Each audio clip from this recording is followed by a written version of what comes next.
9. Ignition sequence starts. 6, 5, 4, 3, 2, 1, 0. All engine running. Liftoff. Liftoff. 32 minutes past the hour. Liftoff on Apollo 11. Roger, Tower.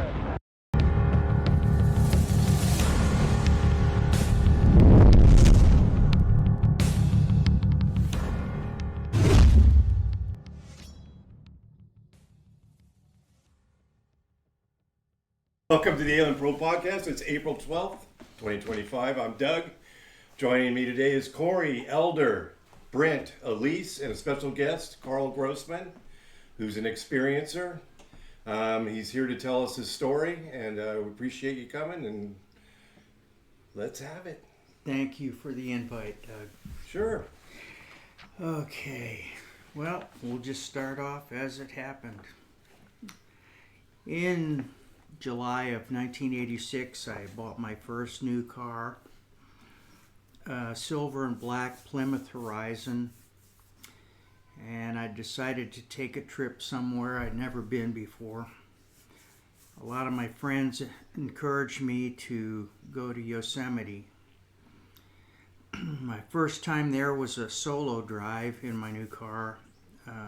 After a few weeks, I finalized the plans and made my way to a beautiful, almost magical national park, knowing nothing about the destination that would have a deep and profound impact on my psyche, my mind, for the rest of my life. When I got to the valley floor, I parked my car in the dusty gravel parking lot behind what was then the Korey Village Market. It was a warm and beautiful California summer day. T-shirt, jeans, and tennis shoes. The first and second days were wondrous. Lots of hikes and walks through beautiful country, Yosemite Falls, Mirror Lake, and the trail up to Vernal Falls. The evenings were warm and amazingly comfortable. I was sleeping in the back of my new little hatchback. That was pretty cool and free. Yeah. It was a 3-day off-the-clock fun adventure, and the second night I had a bite to eat and was exhausted from the hike to and from Vernal Falls and decided to turn in early.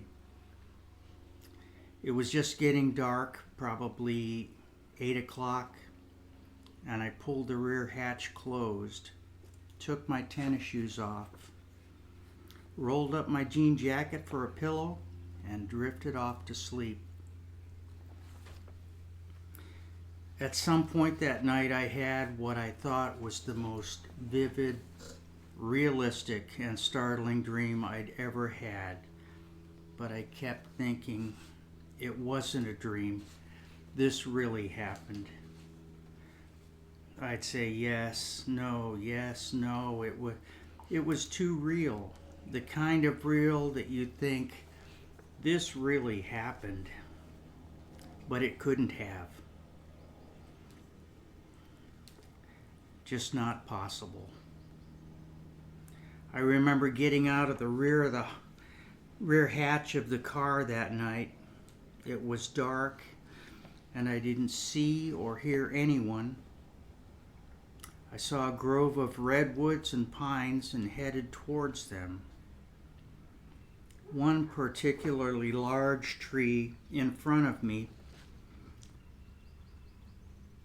was in front of me, and I remember stepping to the right around it.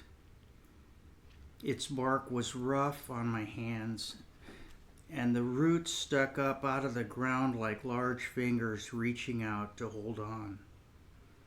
I stepped carefully over the roots and a few feet past the large trunk. I was looking up at a clear, star-filled sky. The mountains in the background were illuminated by the light of the moon that wasn't visible, but allowed me to define the terrain. Very suddenly, at about the 11 o'clock position in the sky, and roughly 70 to 80 feet off the ground, there was a round ball of fire that appeared in an instant.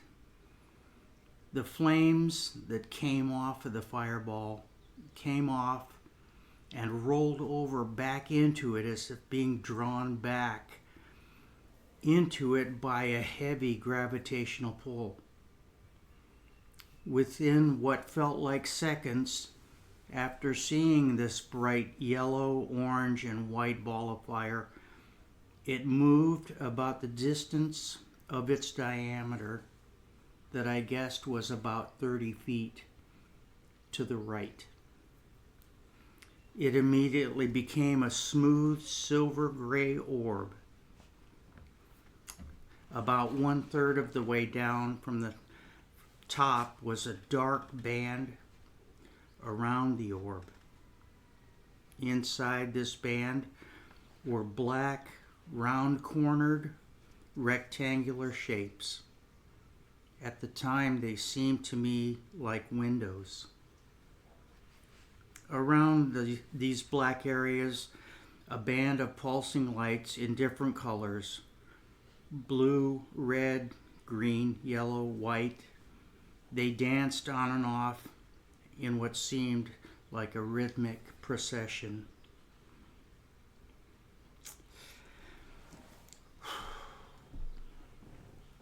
I stood in focused amazement, trying to take in what was happening.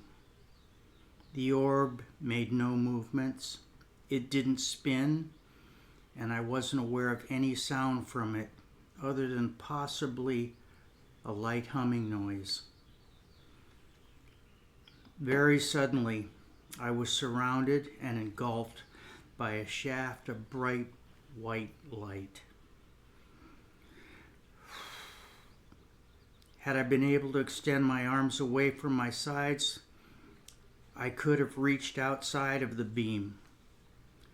The reality was, I could not move.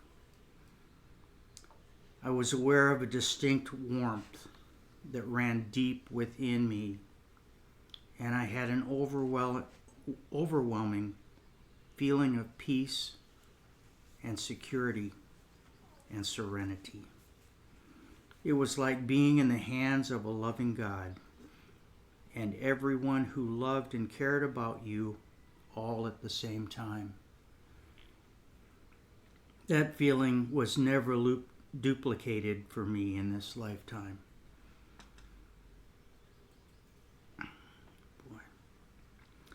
I felt movement, a tugging, a lightness.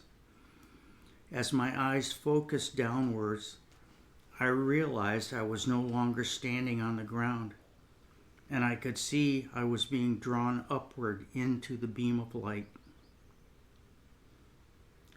As I woke up in the back of my car early that morning, daybreak was in progress, and a few people were walking around. My mind was flooded with the memories that I felt were too real to be a dream. I was lying in my car, just as I had remembered doing so hours earlier when I lay down to sleep. I decided to take a trip to the restroom, and at least one cup of coffee sounded really good. Maybe that would clear some of the fog, I thought. As I reached for my tennis shoes to start my day, I noticed my socks were not only dirty on the bottom, but had pieces of pine cones and pine needles sticking to them.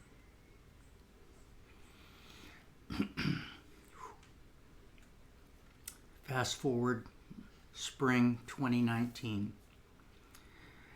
I decided after stuffing my experience for 33 years that it was time to explore my still vivid memories of my Yosemite trip. Was there anything to it, or had it been a lucid dream? I'd heard of MUFON, heard about them, and I hit the internet to see if there were options to at least report my experience. After a few days of trips to their website, I decided to make a report online. Whether I got a response or not didn't really matter at that point. I just wanted my experience on the record. I'd been carrying it with me for a long while, and it was real to me, real enough to report after all these years. Not long after my MUFON report, I got an email from Dev Rugney, a Northern California MUFON investigator. We emailed and talked on the phone at length, and I felt finally I had someone I could tell my story to who didn't think I was a nut job or a kook.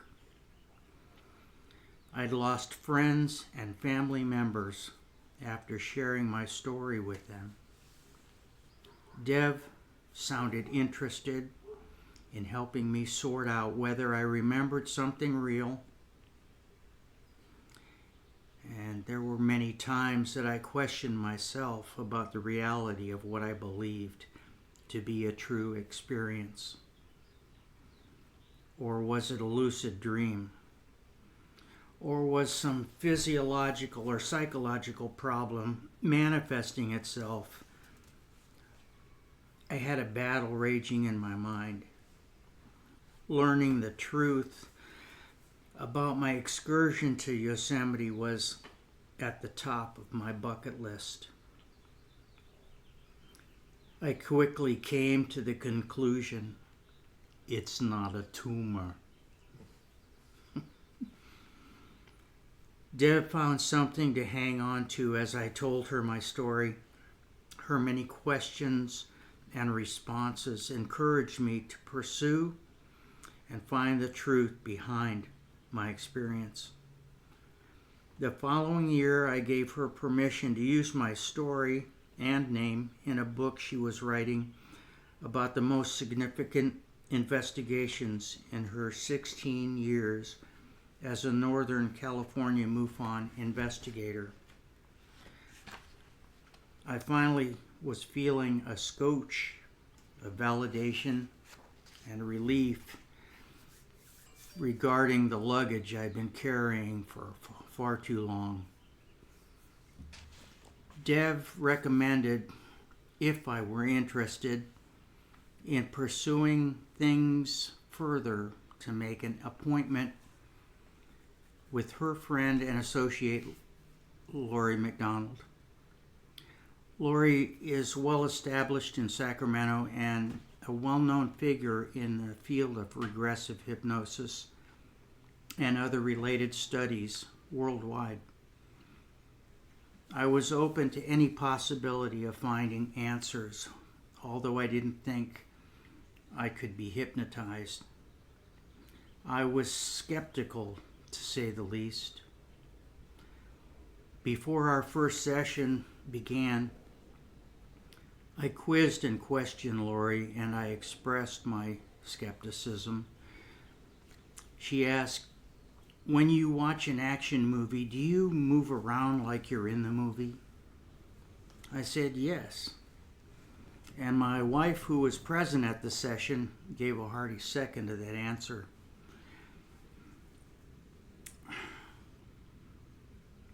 Being the recipient of my elbows and hands bumping her and moving around in the theater and TV shows at home, Lori said without a pause, "You can be hypnotized."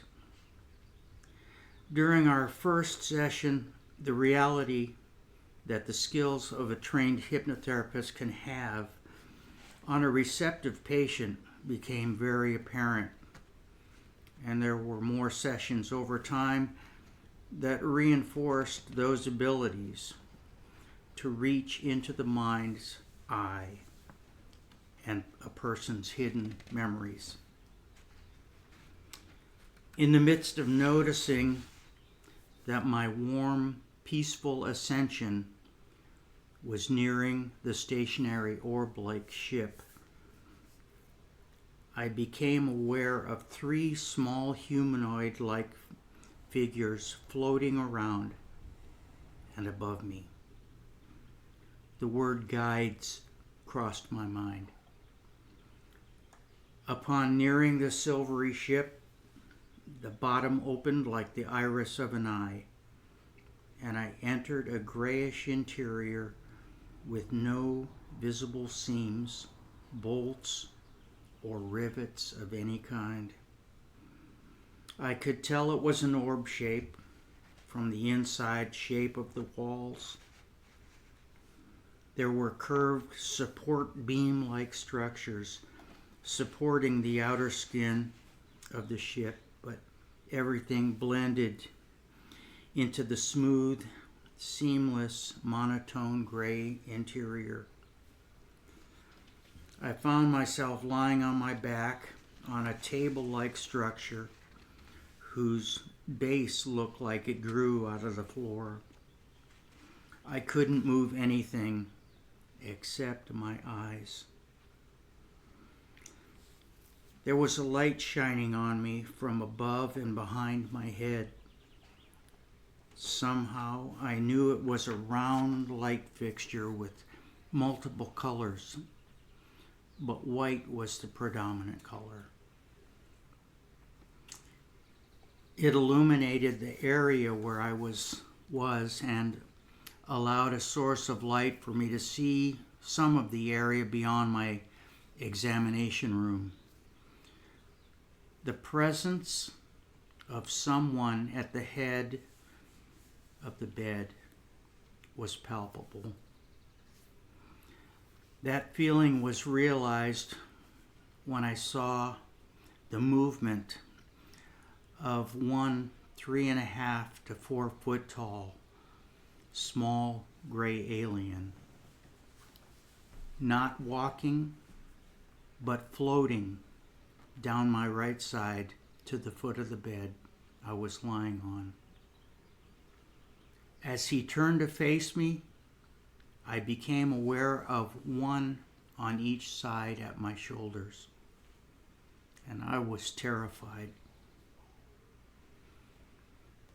Within moments, I was aware of movement on my right side again, coming from behind my head. And as this movement came into view, I realized this must be their boss. My thoughts were, he's a male and he is very old. That foreboding thought would also be realized in later regressive sessions with Laurie McDonald and also with Misha Johnson. The fear that he caused to well up inside me made the small grays who had preceded him feel like circus clowns. He was one scary SOB, at least 6 feet tall. Huge, deep, black eyes. No matter how much I wanted to look away from his stare, I could not break the bond that I felt he'd made with me. I could feel myself trembling. I heard Laurie say, "Ask him why you're there." I did so in my mind, and he responded immediately with one word: breeder. Laurie's voice said, "Ask him if you have any children." He said yes, many. His face eyes and mouth never moved, but I heard him loud and clear. I felt a very uncomfortable pressure across my chest, pushing me down, and a very sharp, uncomfortable pain in my groin area. At no point did the fear and terror let up. Finally, the tall gray bent down, cocked his head slightly, and stared at me face to face from a foot away. I could feel him through his eyes. The chaos of absolute fear swam through me like a torrential flood, and then he slowly moved away. I was hoping we were done.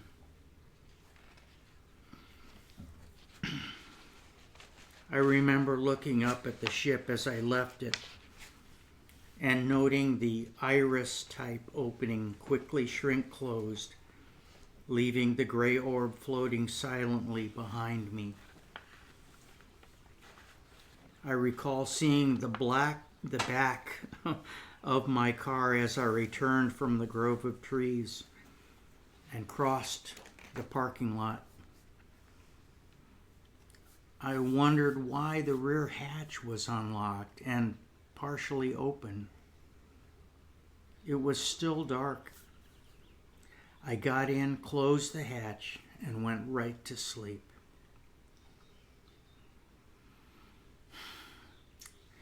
I have had multiple loss of time episodes over the years and close-up sightings that from here on I'm exploring with greater confidence that comes from those with open ears and minds like Dev, Lori, Misha, Mufon, and those here today. Hopefully a few more regressive sessions will reveal a bigger story that began in my childhood. I don't talk much about my experiences. The stigma of criticism is deeply rooted in our society. Since the advent of Roswell and even earlier cases, the government agencies who control the media with propaganda, criticism, and lies still feel the need to downplay the truth for their nefarious purposes. In the last 10 years, we're seeing those of us who believe come forward, and eventually the dam of truth will break. Wow. I got the chills. What year was the abduction? 1986. How old were you? I was 33. So you're married at that point? I was not. Not married yet, Well, I'd been married twice okay. Okay. before. Have you discussed it? Well, your current wife knows, but did the last wife know about it? Yes. What did she think about it? The story, she was receptive.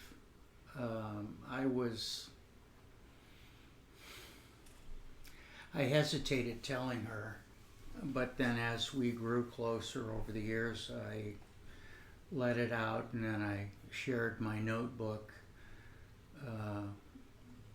which I had drawn pictures in of the ship and the two forms of the ship that I saw, and shared some of the memories with her. Did you bring the pictures? I did. Check those out.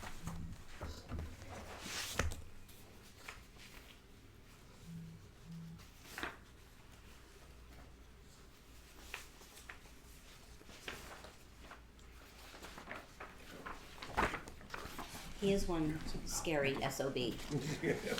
Yeah, I drew that from memory, but basically this is the guy. So it wasn't human. It was Grail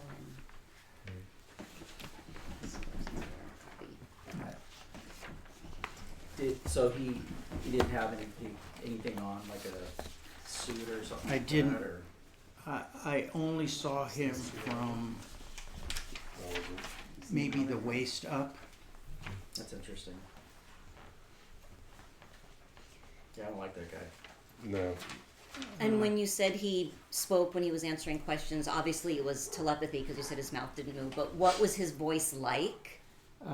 It was deep and penetrating and concise. Anybody you know? The questions that I asked were answered immediately, and there was no.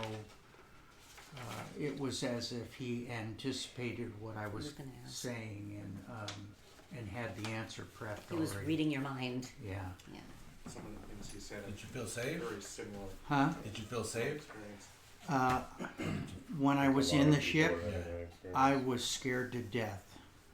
I was trembling inside, but I could not move. During my sessions with Lori McDonald, I was trembling to the point of tears, shaking, and my wife can confirm that. She was there for one session.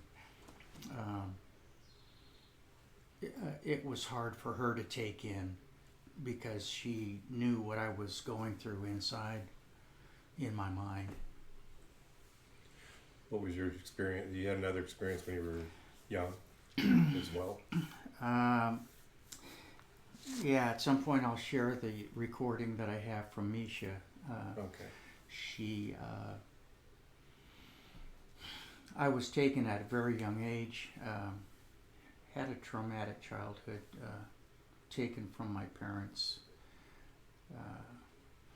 and put in an adoption, a home for kids for adoption, and I was 3 years old. Wow. And it was that time, possibly earlier, that the abductions started happening. And the session with Misha allowed me to see being on a ship, being a small person, and being among a whole bunch of children that were my size, but looked different, and the feeling was I was related to them. And I'm slowly remembering my mother was also involved in the abduction prior to mine, and she had a very hard time with it. She abducted at the same time? I don't know at this point. I don't remember that happening. And this wouldn't be your biological mother, would it? This is my biological mother. Okay. So I was taken from her at three and a half, and then went through a stint in the hospital where my name was changed and my birth certificate was changed. Wow. And I went through a week on and off of shock therapy, which was in the 50s. That was the eraser for the mind. Since my natural parents lived within a mile or two of where my adoptive parents lived and where I was. So. Wow. You have any contact with your natural parents at all? Or My, did you, I should say, for a while? my dad, my natural father, died in 2012. He was not a nice man. I remember being as scared of him Oh, wow. as a child, as close to what I was on that ship. And my mother, and he was a womanizer and had multiple marriages and all over the country. So he didn't have time for children. And my mother died in 1958 of Oh, wow. leukemia. Oh, And Sorry to hear so that. I was 8 years old, and I wasn't with her. But growing up, I had so many memories of my childhood prior to adoption that I would ask my adoptive parents, thinking they were my parents, when did we do this? And the answer was always, we never did that. That's amazing that 3.5 that you remember those things. My session with Misha revealed that I remembered my birth and actually being inside my mother. And so there was a very strong connection there that's never left me. And did you have siblings? One natural brother, and we were adopted together. Oh, okay. And in my session with Misha, he was also abducted, but I don't have any no contact. no. Well, I see him, but he's very troubled. Okay. You don't talk about this with them? I do, like I told him I was coming here today, and the different things I do, and he's receptive, but he's kind of in his own world. He's an alcoholic, and so he's got his own set of His own issues. Yeah. They do Wow. say that abductions and things like that run in families. yes, and like I was telling Doug, this last week was the first time since 2020 that I had listened to the session that I had with Mia, the regressive, and it was a 2-hour session. So it and she went pretty deep, and a lot of things came out as I listened to it that I had kind of blocked and wasn't aware of. I remembered them at the time that it happened and for a short while after, but I kind of pushed them away.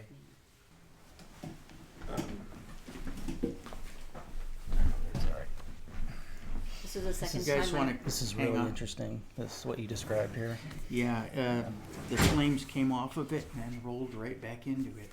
That's crazy. I've never heard of anything like that. No, it was like my thoughts on it were maybe it was coming in a dimensional,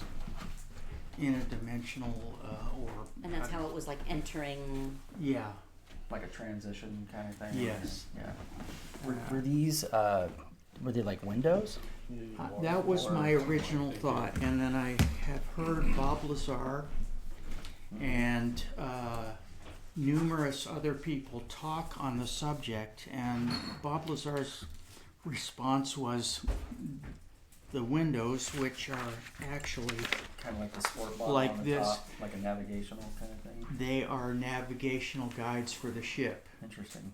and they select star systems and planets or whatever, and that's how they navigate. Guidance system. The Guidance. Betty and Barney Hill case, they said there were windows across the top, and it kind of reminded me of that. I saw that Yeah. picture, but yeah, that's interesting. Yeah, I remember it coming in right in between two tall trees. Yeah, just like that. Do you have kids? I have a son. He's in his 40s. I don't see him. He lives in New York. And Have you discussed this with him? I have not. I was going to ask you if he's had experiences again. Does it Yeah, run in the family? the thought has been crossing my mind lately, and I may pursue that. Yeah, I've got a son in the 40s. Yeah, we just now started talking again. Same thing. He's a believer though. He hasn't experienced anything, but he's a believer. Did you, so like when Communion came out and you saw that book, I have it at home. I've read it. do you remember when it came out? Like, Yes. did that have an effect on you? Because the cover is just so striking. It's just It is. it just Yeah. draws you in. I look at the cover and I think it's very similar to what I saw. Yeah, you can see from the drawings. Yeah, but it's different. Different star system. Let's see here.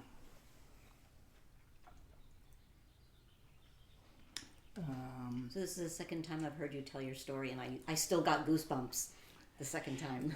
I was hoping I didn't over embellish it or. Right, No, just telling that's- just Yeah, saying. it gave me a little bit of anxiety, to be Uh-huh. honest. I Yeah. mean, and that's just because it was just so, For sure. yeah. No, thank you for that. I just tried to put on paper What you felt. What I felt, yeah. In 92 or 3, I had a vasectomy. And the visitations have stopped. You have nothing to give. Really? That's Because exactly you're not the a same thing that happened to breeder me. anymore. The Wow. physical experience, but I still mentally they would come to me. Did it leave any marks or anything on you? I don't want to get too specific, but any markings? This is interesting. My mom died from leukemia, and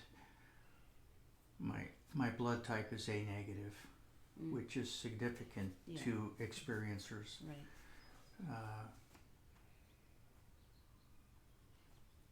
A person who has leukemia, the best places on the body to extract DNA or blood with the best results is the sternum and the hip. And this has always been a bad spot for me. I have a hiatal hernia, but I have these lumps right in here. Are they sensitive? Does it hurt?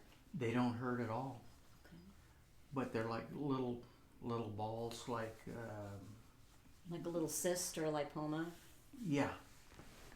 And multiple abductions. I always feel something here. Oh yeah, when you were reading, you said that you felt like the heaviness in your chest. Yeah, I like somebody was pushing down, and it kind of hurt, but it not like the groin deal, and But you had no markings anywhere that were left behind. no markings that I can remember, but right here I got like little ball right there, and it came up about in the time the Yosemite trip. So do you But think I it don't might know. be an implant or anything? It could be an implant, or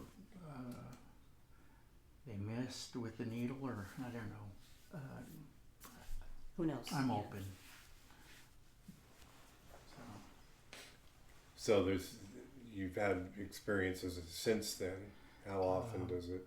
In the late 70s, I was driving across country by myself in a pickup truck with a camper on it, and was in Utah. Just came into Utah and on the freeway, and On 80, going cross country. it was been 70 or 80. I think 80, the northern route. And I saw this like out of the passenger window, out of the corner of my eye. I could see like this silver thing just pacing with the truck, and I looked over and I could see it out of the peripheral, and it moved back, and I'm looking in the mirror, and I knew it was there. Wow. Shortly thereafter, I woke up and I was about 2.5 hours further than I should have been. Oh, wow. Still driving. And that freaked me out. And then Is that missing time? You just all of a sudden Yeah. kind You of were in woke another up. place. there was no like, time. I was further Way to past. Salt Lake, I think, than I should have been. Then the last thought I had, I was thinking I have 3 hours to Salt Lake. That's scary. And suddenly I had half an hour. Especially when you realize you were driving, it's like, oh no. Yeah. And then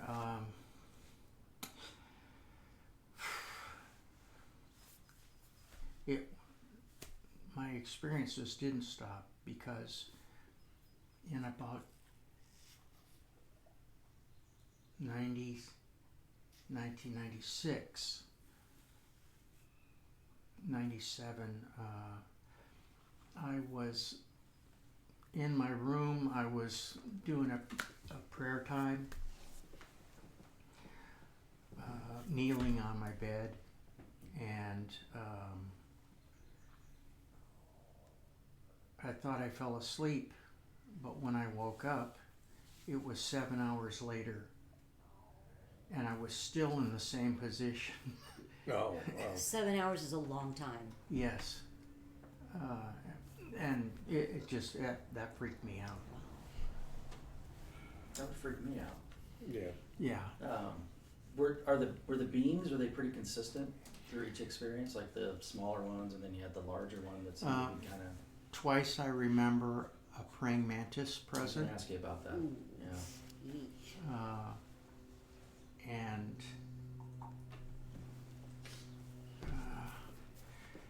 And some other kind of being.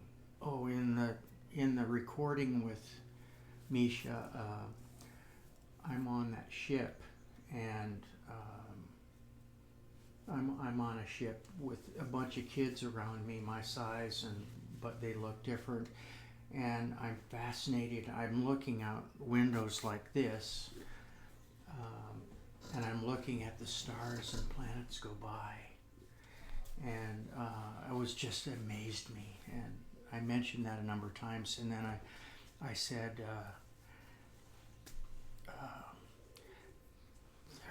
there's someone over there, and they look like a dinosaur. Oh, wow. And I said that a couple of times in it. They look like a reptilian, I guess. Oh, the beings themselves look like Yes. dinosaurs. Yes.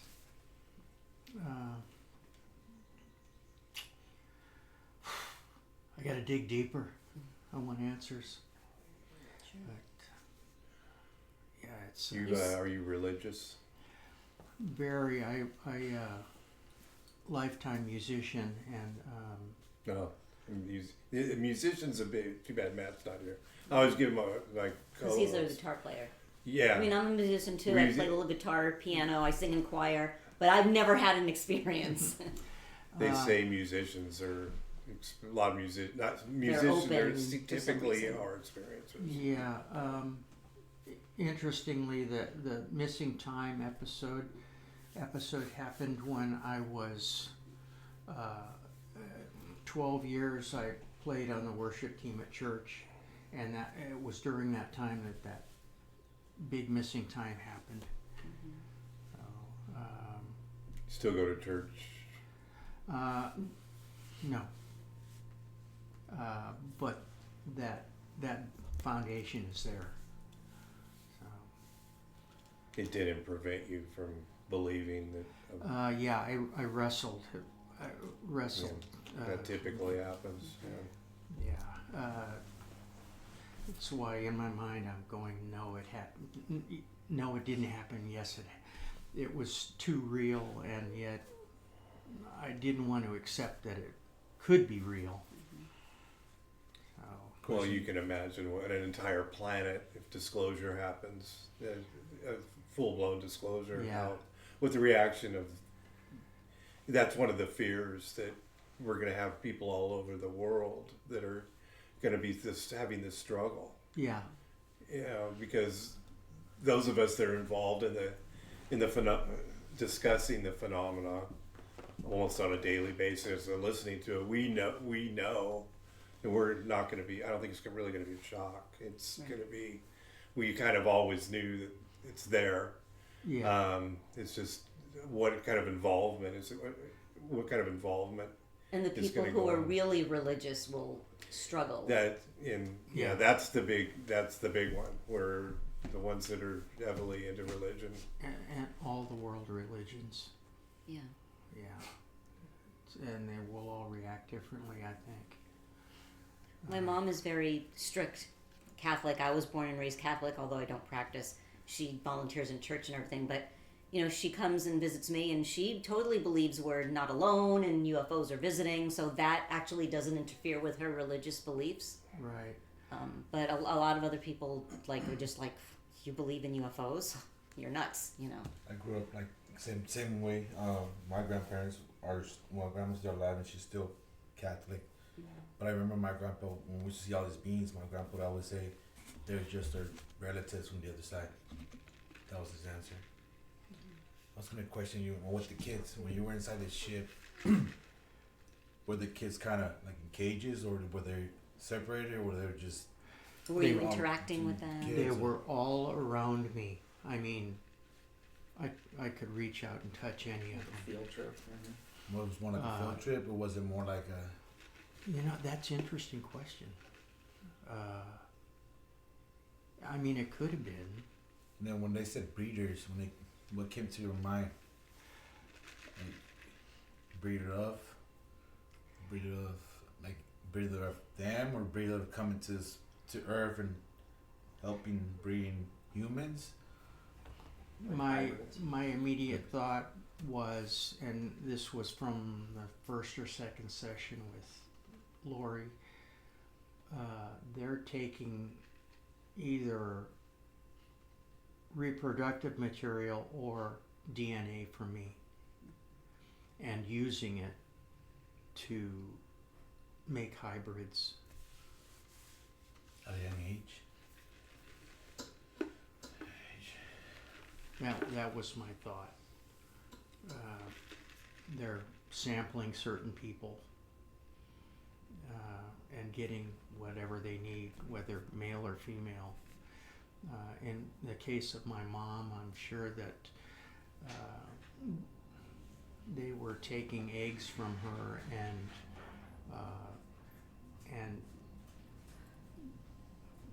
my feeling is the camaraderie that I felt, the relative, the family type feeling that I had among all these children were that I was related to them.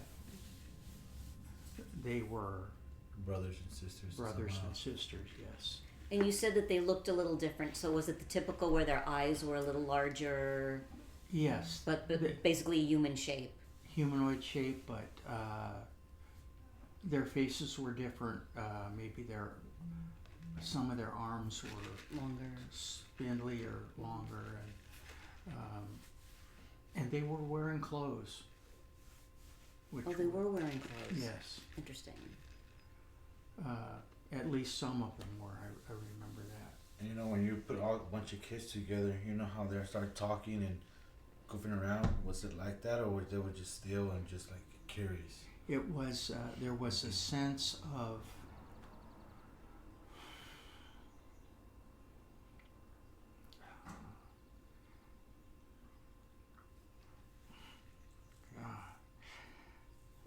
there was a sense of we're going on a trip. And I remember standing with a few of them at these windows and looking out at the stars. And Excitement. they were, at least my thought was, they were amazed like I was. So curiosity and Yeah, childlike, seeing something new. did they all seem to be about the same age? Same age. Okay. So There not were- like, 2-year-old and a 13-year-old. No, they were thing. all Same height. same height, Same. That's interesting. felt same age. There were other beings in there that were taller. I remember saying to Misha, I have to be quiet. Like they were like a teacher, or they were like babysitting type of Yeah, entity. maybe it was like a nursery setting, or Gotcha. I don't know what it was. Interesting. But I'm going to pursue that part of it. Was everyone like pale, same color eyes? If you recall any of that? They look different, is all I remember. I looked in the, Misha said, there's a mirror in front of you, go look in it. And I did, I walked over and I said, I look like them. Oh, wow. Wow. And I don't know if that was something they wanted me to feel or see, or my imagination, or I don't know. Wow. Have you done a lot of research on this? Like read different stories and books and stuff like that? I have, I've read quite a number of Wesley Strieber's. Mm-hmm. I've read Nick Redfern, Paul Hynek. Of course, he's more scientific.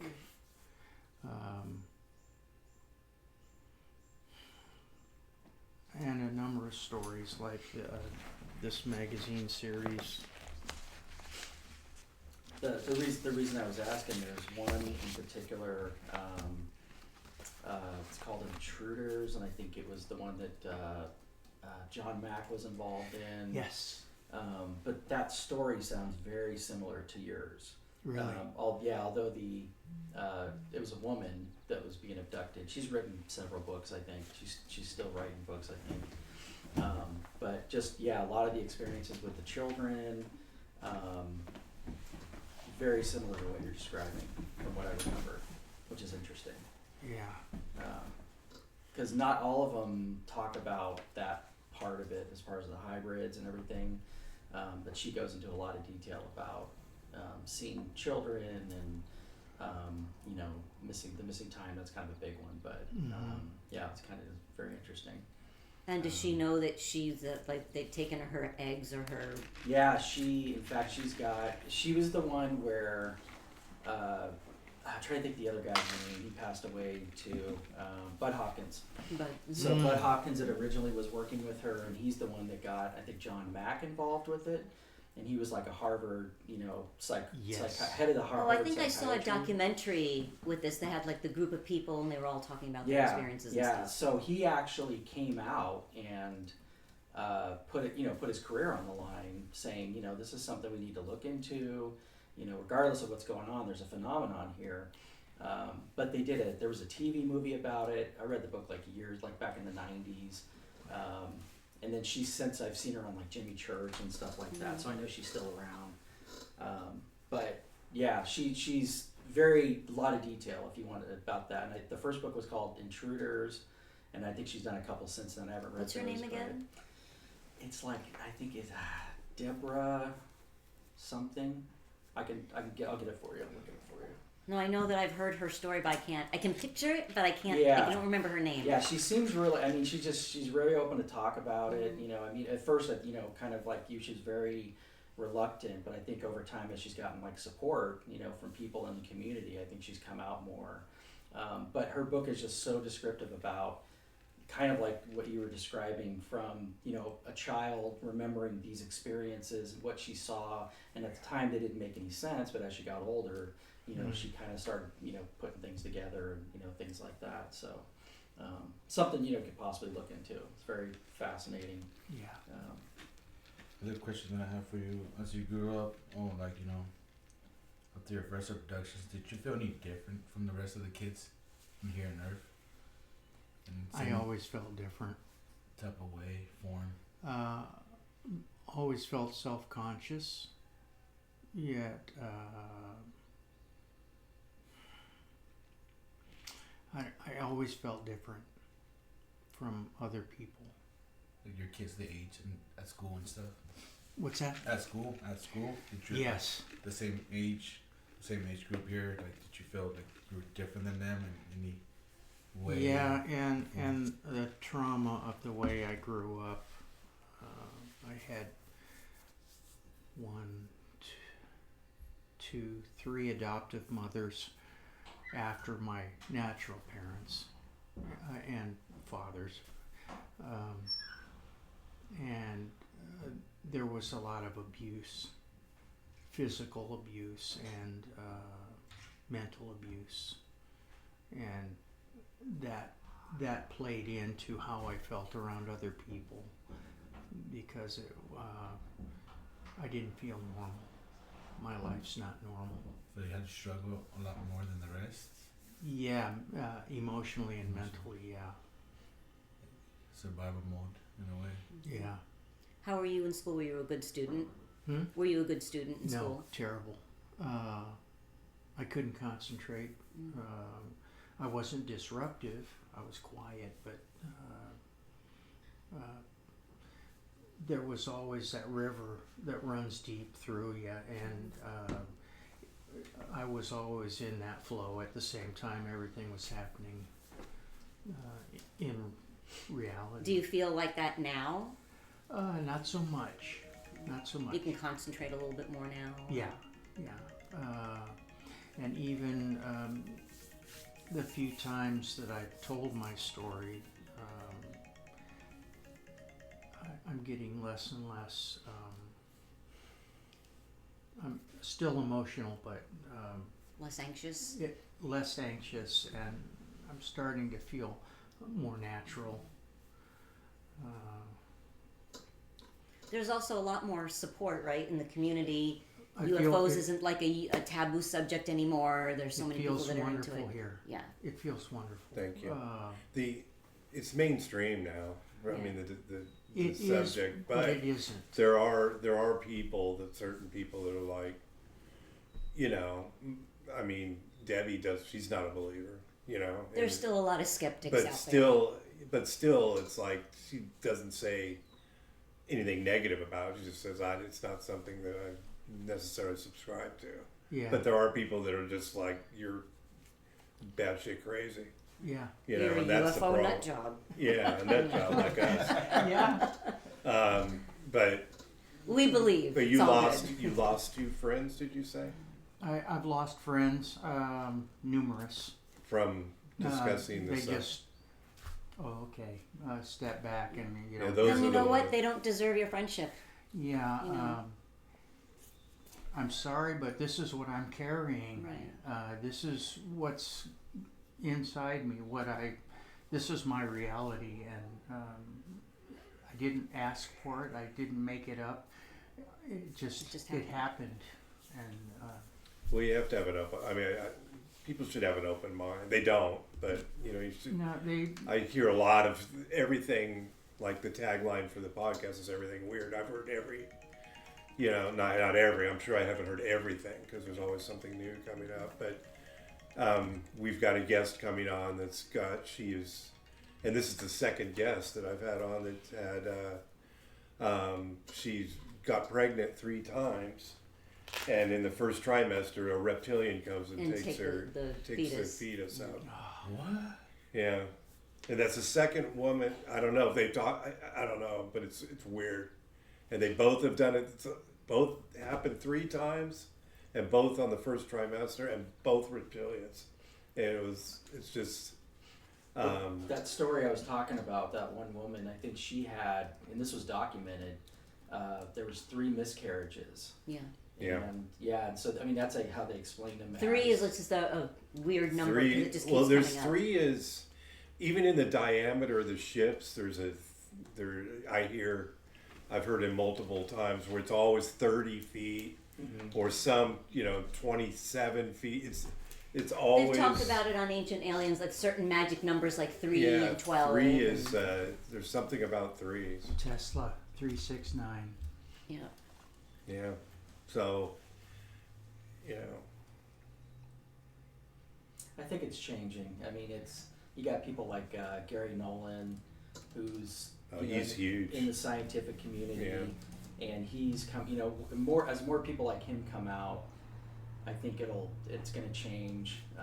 But the fact that you had to go through that for that many years, and I mean that's just, to me, that's unacceptable. Somebody's having an experience. I mean, there's we should be more open-minded to that. I mean, it's unfortunate. Yeah, we're also living in the age of me. It's all about me, Yeah, and people it's getting kind of worse. don't care. Yeah, exactly. Yeah. So since COVID got really bad. I don't know what happened with COVID, but ever since people COVID. go nuts. Yeah, so something happened with society. I don't know what it was. It's Well, we interesting. really appreciate you coming and telling your story. Uh, You have anything else to add?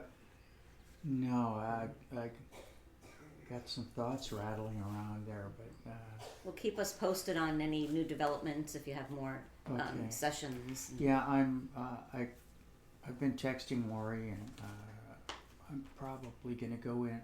If I can get in this coming week, I'm gonna go. So, work. Thanks for I'm a sharing. very busy guy. Busy is good. How's your business doing? I'm swamped. Yeah. Is it just you, or do you have employees? Just me. Well, busy is good. Nobody to call in sick and be late. Nobody to call in sick. Nobody to mess things up. I can only blame myself. That's right. Well, it's good that do you have a shop? You have a big shop? Or?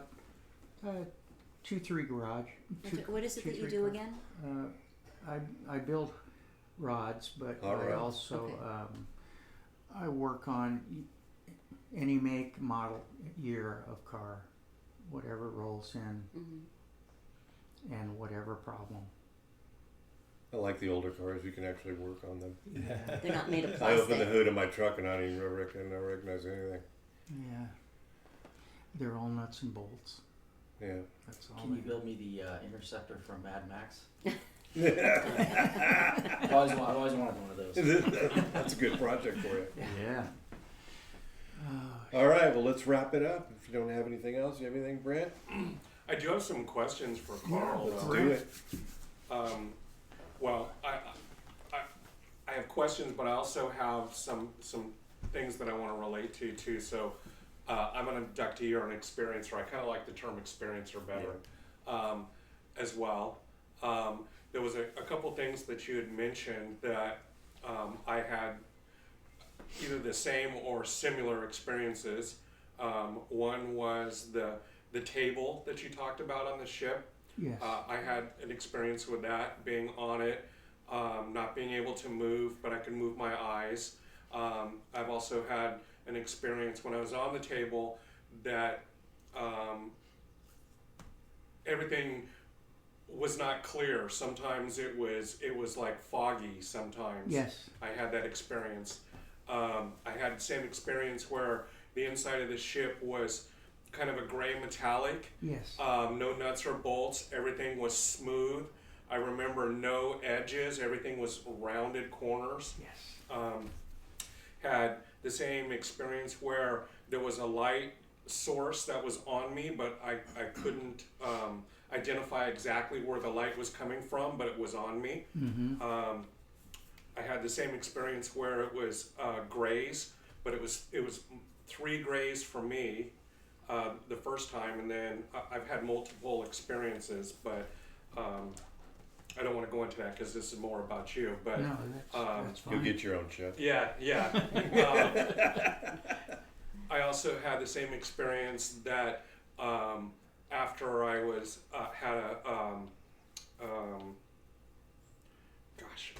I just lost the word, a vasectomy. After I had a vasectomy, that they didn't physically come to take me anymore for, as they said, like you said, breeder. Yeah. Because that's basically the same experience I had, that I was there, that they were taking bodily fluids from me to be some sort of breeder.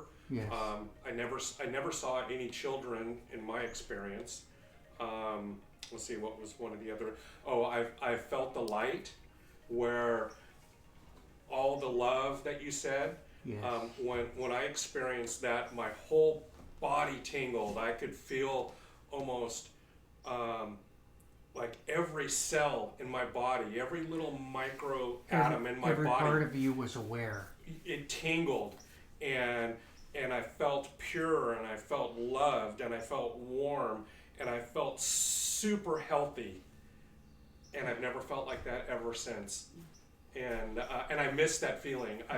I've tried to recreate that feeling in my mind when I go to sleep at night, and going to sleep and trying to develop this mental picture in my mind as I'm falling asleep, is can I get to that same feeling? And I never have. And but once you experience it, it's something that you never forget. It was wonderful. Yeah. Absolutely wonderful. It was a culmination of peace and love and warmth and being in a womb. Yes. And being safe.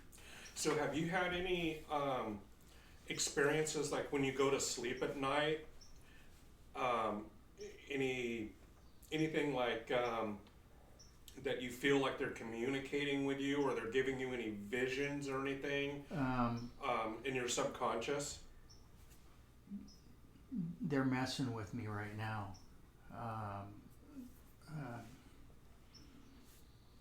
I feel weird saying that, but Don't feel weird here.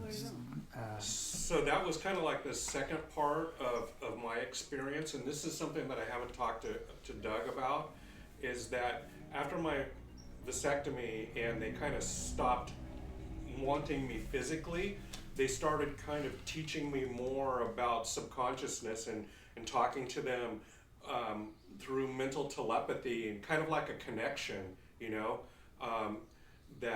that I have, and especially I can get there when I sleep. yes.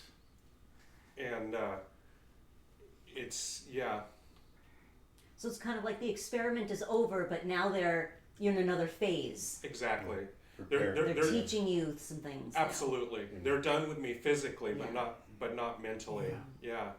And so my experience has been going on since I was about 12 years old. And it got to the point where I knew they were coming, or that I knew that they were close, or I knew that something was going to happen. You could feel it. I could feel it, Yeah. and it got to the point too where I could almost hear them, and I could almost smell them, even though there was no smell and there was no sound. It was weird. Do you feel like you could call them in? Like if Oh, you absolutely. want to communicate, you can just kind of think and... Absolutely. Okay. Yeah. But more so in my subconsciousness. Mm-hmm. Yeah. When you mention that, what do you think they're trying to teach you? Like what?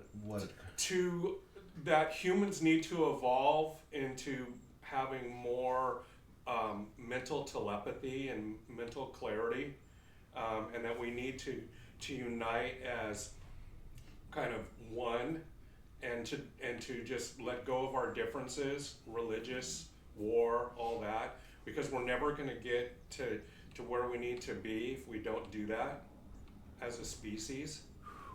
What's interesting about that is I read something about it, and they were talking about a species that is able to communicate psychically, or at least access other.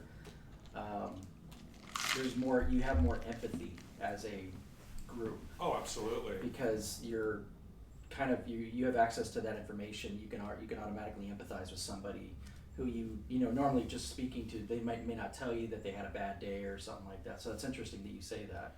So I always thought too that I might have been tagged when I was young. Because when I was around 11, 12 years old and I was starting to go through puberty, my teeth started turning brown, or not brown, but gray, for no other reason whatsoever. I went to my mom and dad took me to the dentist, and they did all the tests that they could, and they said my teeth were perfectly healthy, but they couldn't explain why they were turning gray. And so during those times, I had some x-rays done, and they noticed that right here, right under my nose, just above my 2 front teeth, that there was something there.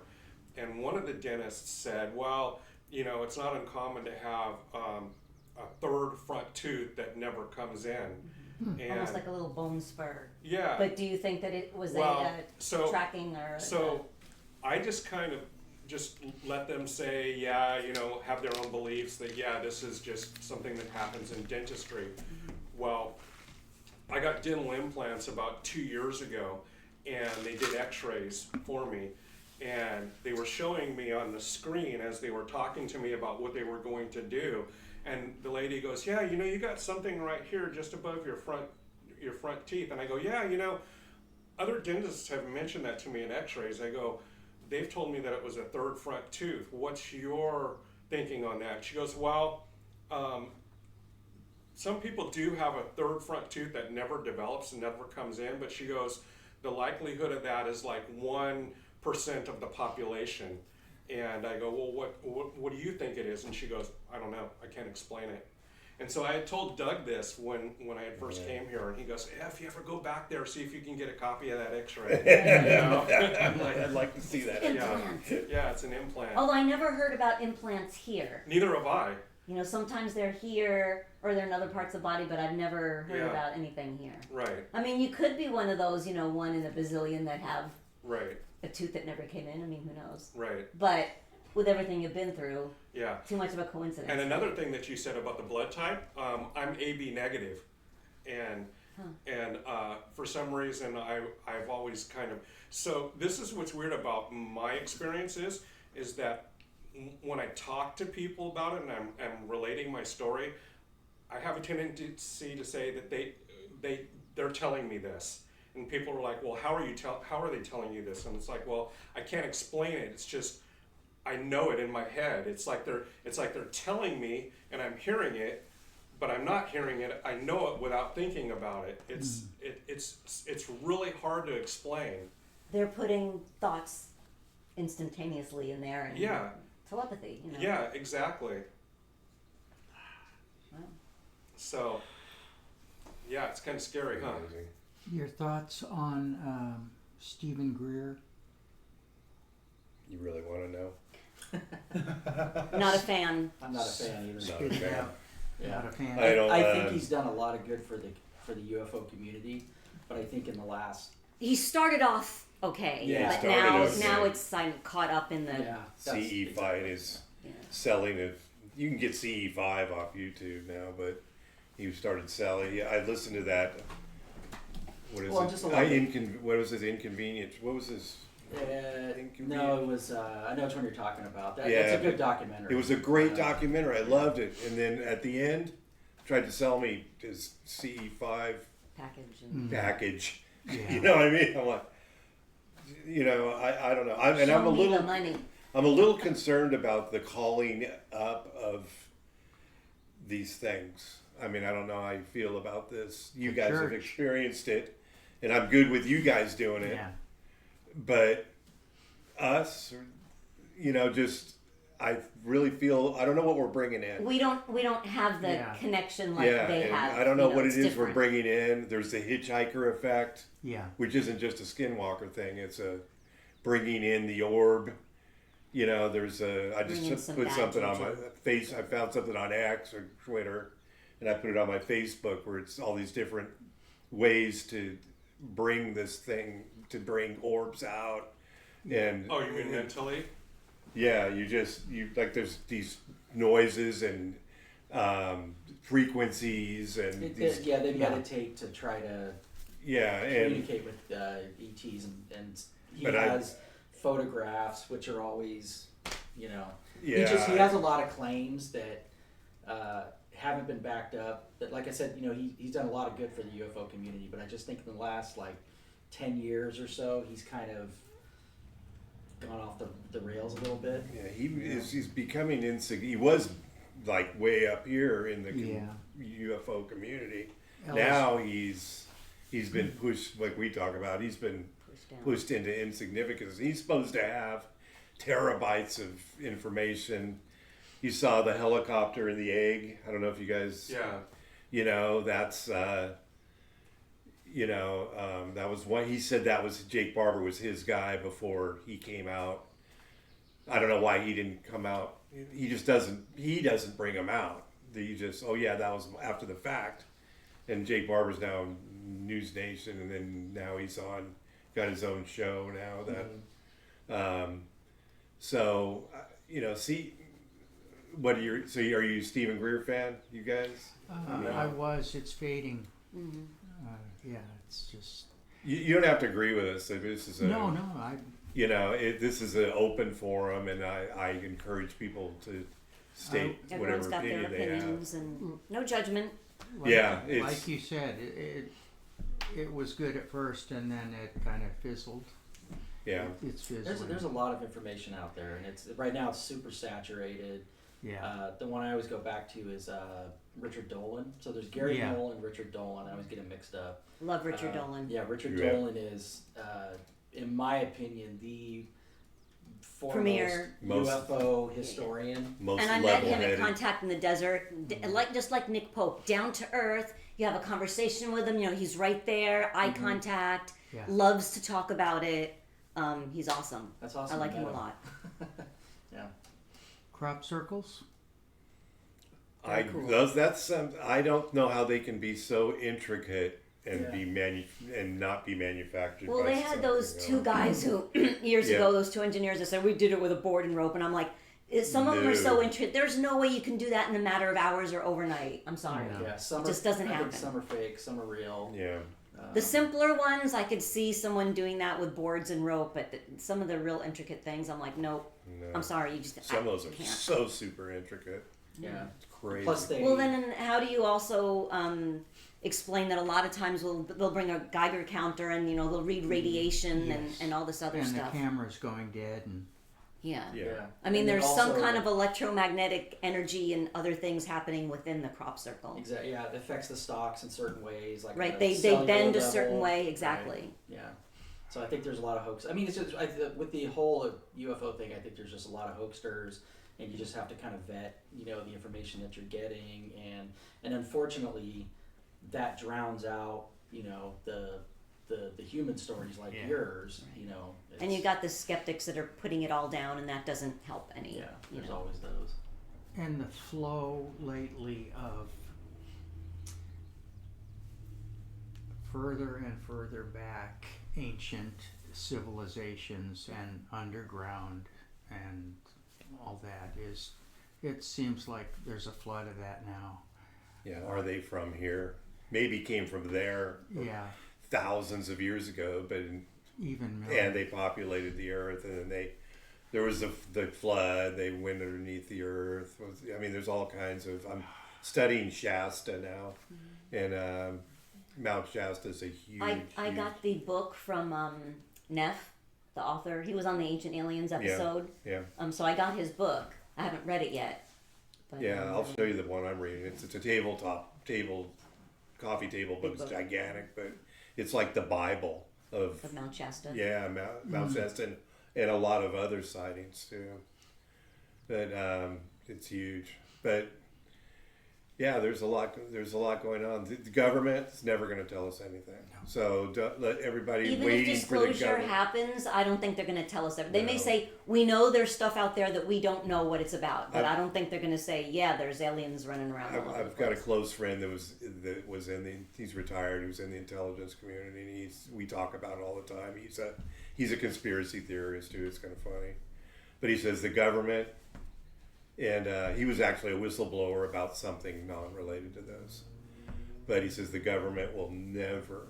He says unless it benefits them Yeah. It's to not- talk about it, he says they're never. He goes, the whistleblower is the only way that we're ever going to find out anything. I think it's pretty obvious anyway. It's not just him. I just think don't wait for the president to come out on stage and trot an alien out on there and say, Wouldn't that be nice? Well, look at how many whistleblowers go. that we have that are coming out. You know. What you mentioned, Bob Lazar. Are you a believer, Bob Lazar? Or? I think he's, from what I've seen and heard, Mhm. I think he's straight up, but he's holding back. I think the fact that he's been tried to stay out of the limelight, and he's not really like promoting it. He's just like, okay, I said it. The world thought I was nuts. Now it's more acceptable. Yeah. But I think the same thing that he's holding back on things. We disagree. I believe him. I think there's some parts of the story that are probably blown up a little bit, but I think he's legitimate. I think he was in Area 50. You're going to make me say it, aren't you? I think he was in Area 51. I think he was only there for he worked for Short time. EG&G. He wasn't there very long. He could only produce a paycheck or two. He didn't. I don't think he got the security. Korey's right in that he brought the RV out and watched at the back of the base, and they saw things go up and down. I think it could be as simple as he overheard somebody at the bar or something. So you got some information. He was there. Yeah. When you're in the base and you're in S4, you're not allowed to talk to, from what I hear of, whatever. But I don't think he got the ultimate. The story is that he didn't get the ultimate security clearance that would have enabled him to get access to the Close things that enough. he says he did. I disagree. His wife had an affair with her flight instructor. It killed it before he got he was there. He was testing offices for radiation, but that was his job. Reverse engineering. I don't know. I don't think he got to the point where he was there. I mean, and I like the fact that you disagree. That's awesome. I just think he's embellished. You think he's embellished? I think he embellished the truth, and he looked genuinely scared when he went on TV to, and we went on with Knapp to do the interview in the 80s. Yeah. It was compelling. I listened to the Joe Rogan. Do you listen to Joe Rogan? Yeah. Did you listen to the Lazar interview with him? Part of it, yeah. Yeah, it was long. It was like 3 He's got hours. a new documentary coming out here pretty soon. That supposedly there's new information in it. If it ever comes out, that's where they're doing the 3-dimensional recreation of Area 51. I don't know if you guys have seen that. So he got with a company, and they're 3-dimensionally creating his whole, like where he was. Wow. So you can either use like VR to walk through it, or you can there's a video you can watch. So you can see what everything looked like. What the where the crafts were. He actually has a The picture layout. of that. Yeah, which is really cool. But yeah, it's interesting. But did you see the Skywatcher that Yeah. Matt sent? Yeah.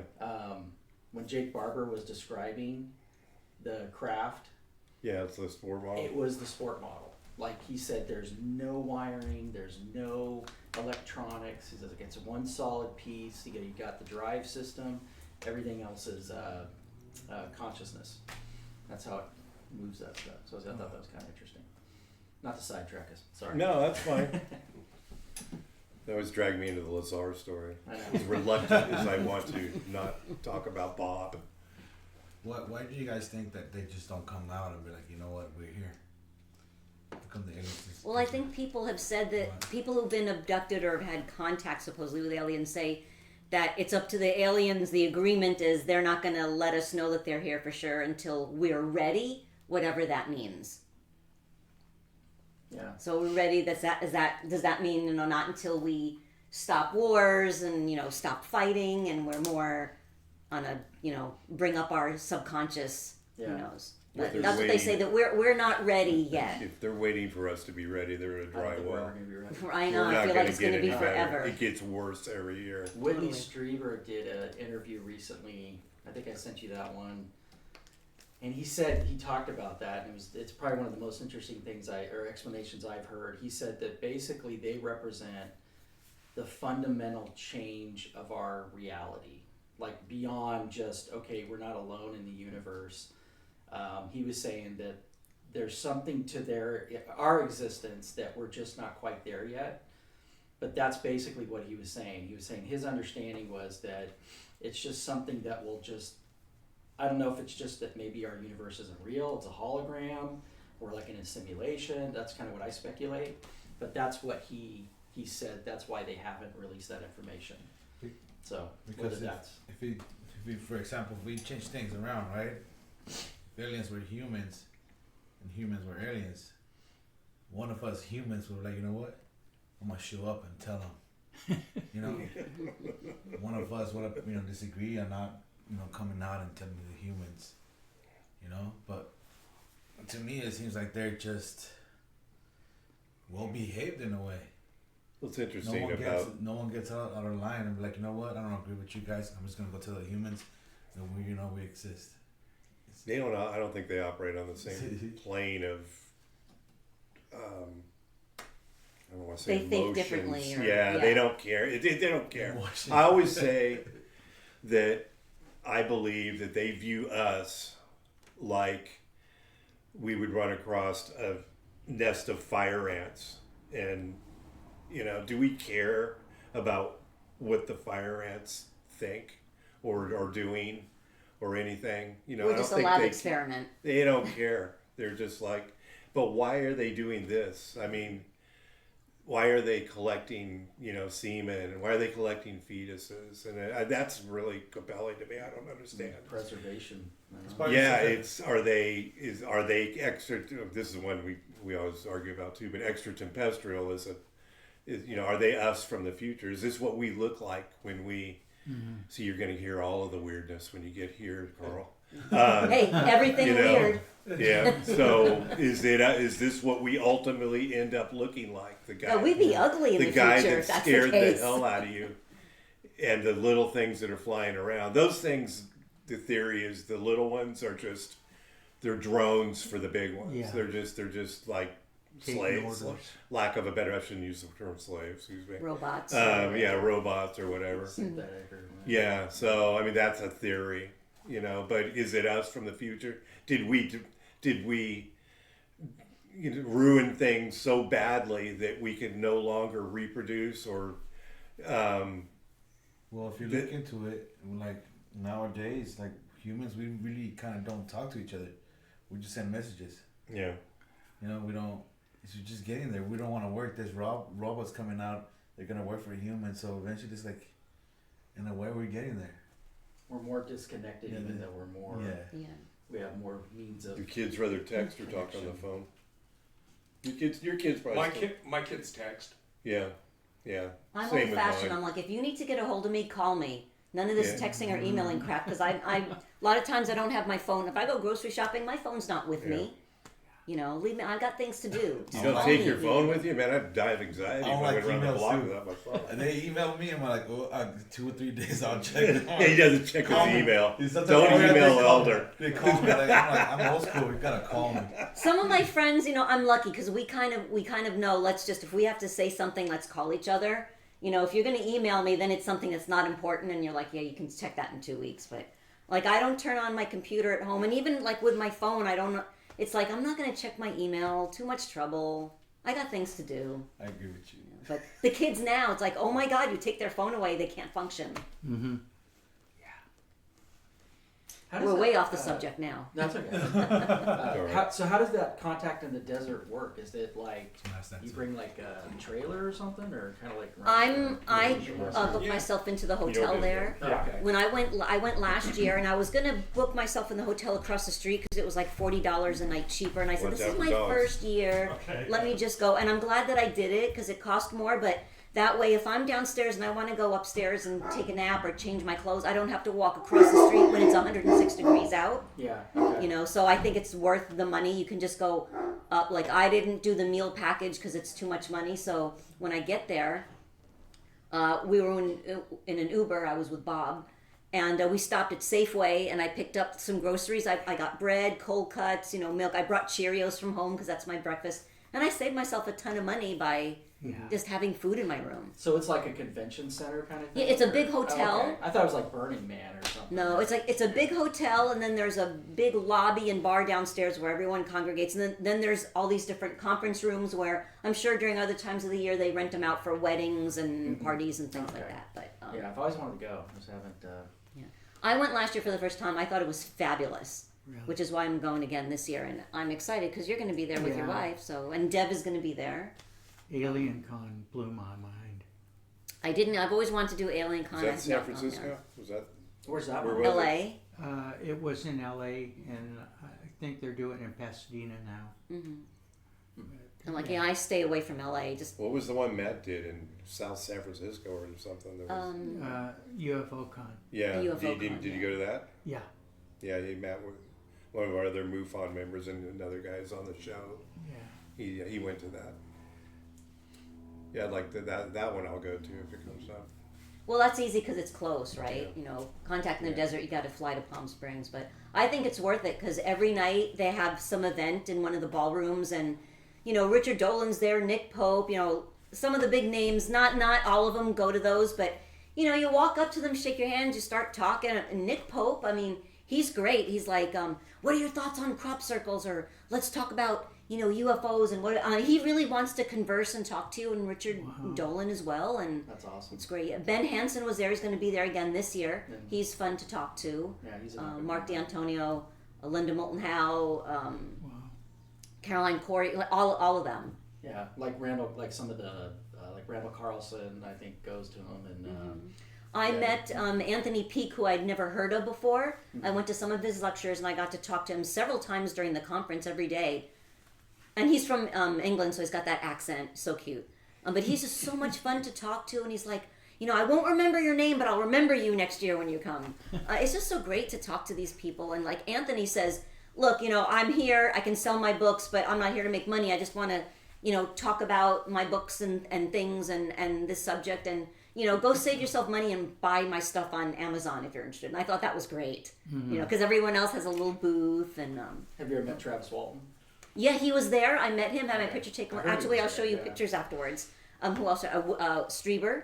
I got to talk to him. Really want to run into Whitley. He'll be there. He has a booth. He So goes into Laurie McDonald on occasion. So it's definitely worth it.